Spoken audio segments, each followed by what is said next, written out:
가나가 하는 전방 압박보다 우루과이가 하는 전방 압박보다 확실히 더 체계를 갖추고 압박을 하는 모습들을 볼 수가 있고, 압박을 안 갈 때는 이렇게 기다렸다가 미드필더한테 이 볼이 들어갈 때부터 기점을 해서 압박을 거세게 가져가고 있는 포르투갈의 모습을 확인할 수가 있습니다. 그렇다면 대한민국 대표팀은 도대체 이 포르투갈을 이기기 위해서 어떻게 수비를 해야만 하는지 보여드리도록 하겠습니다.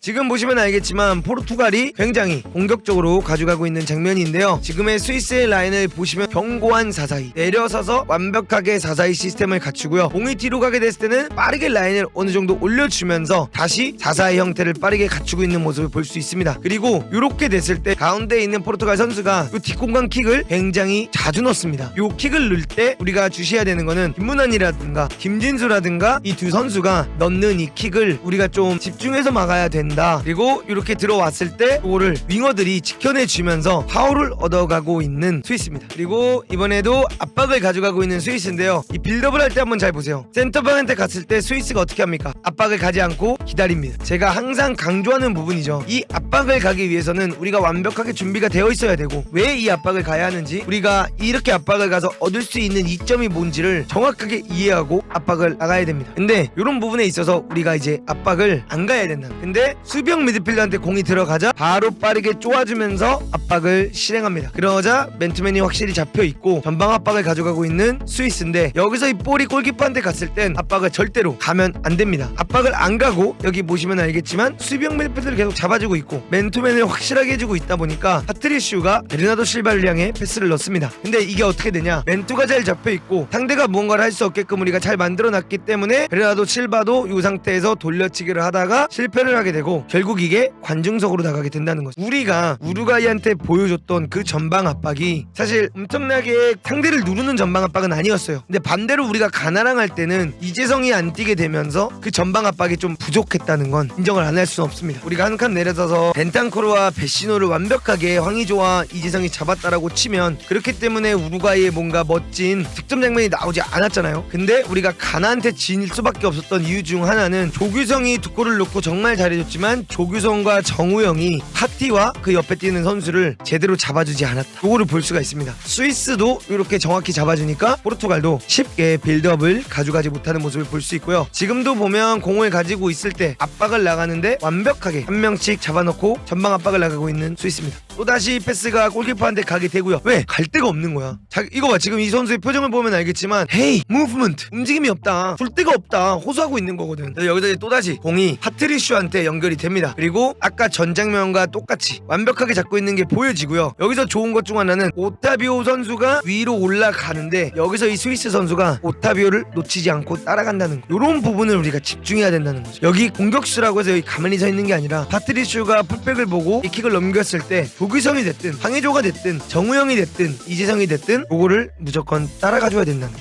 이게 정말 포르투갈 빌드업을 저지하는데 중요하다라는 걸 우리가 확인할 수 있습니다. 이 볼이 이렇게 넘어왔을 때 우리 윙어들 뭐 해야 됩니까? 권창훈이 됐든 나상호가 됐든 이강인이 됐든 빠르게 붙어주면서 이 선수가 편하게 공을 잡을 수 없게끔 만들어줘야 되고요. 또 다른 스트라이커 한 명 혹은 윙어 중 한 명이 바로 이 킥이 이렇게 날라왔을 때 여기서 공을 잡는 멘데스가 다닐루한테 패스를 할 수 없게끔 그 사이 커팅을 해야 된다는 거죠. 이런 식으로 이 사이 커팅을 해줘서 결국 공을 따게 되는 스위스고요. 이 공을 따자마자 뭐가 할 수 있습니까? 우리가 미리 한 명씩 완벽하게 잡아놨기 때문에 정말 좋은 카운터택 상황이 일어날 수 있다라는 것을 이 영상을 보면서 느낄 수 있는 거죠. 바로 이 전방 패스 하나라면 득점 장면이 나올 수 있다. 그래서 이런 상황이 된다면 우리가 전방 압박을 갈 수가 있고, 결국 그 패스가 들어가진 않았지만 가운데 있는 이제 그라니트 자카한테 패스를 하게 되었고, 또다시 엠볼로가 이제 슈팅을 가져가는데, 사실상 여기서 보면 알겠지만 우리가 이번 월드컵에서 부족한 부분들이 이렇게 황인범한테 패스가 들어가서 요 볼이 엠볼로한테 갔을 때 여기서 우리가 뭐 해야 됩니까? 김문환이라든가 뭐 오른쪽에 있는 선수가 이렇게 침투해서 들어간다면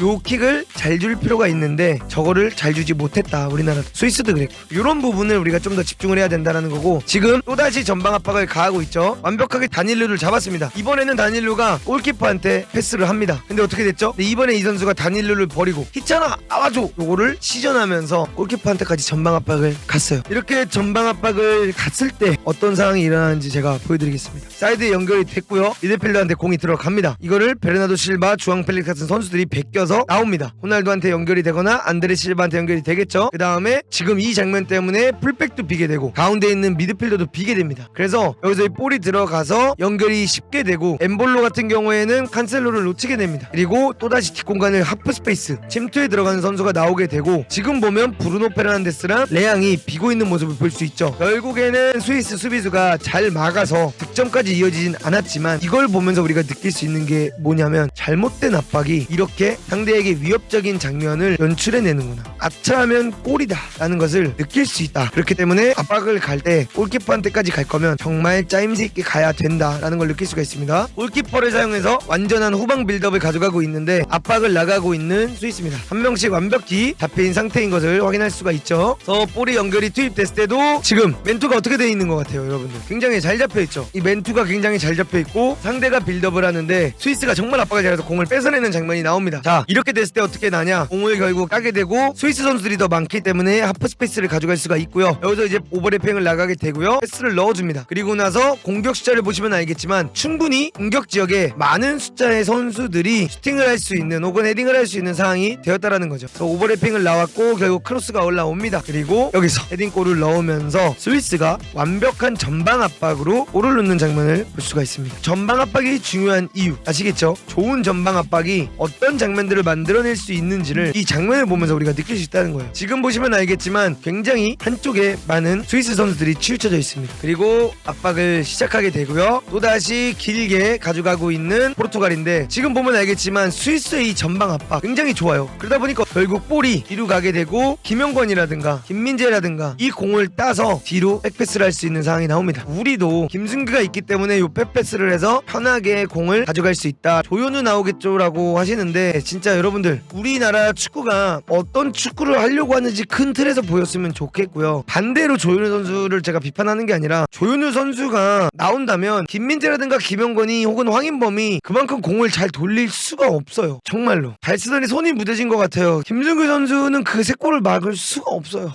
왜 김승규 선수가 이렇게까지 비판을 받고 있는지 이해할 수가 없는 게 어떻게 막아 그 세 골을. 데이터로만 보면 그래 유효슈팅 3개 3골 충격적일 수 있어. 넓게 보자고 축구를. 이번에는 우리가 할 수 있는 공격 방법에 대해서 한번 알아보도록 하겠습니다.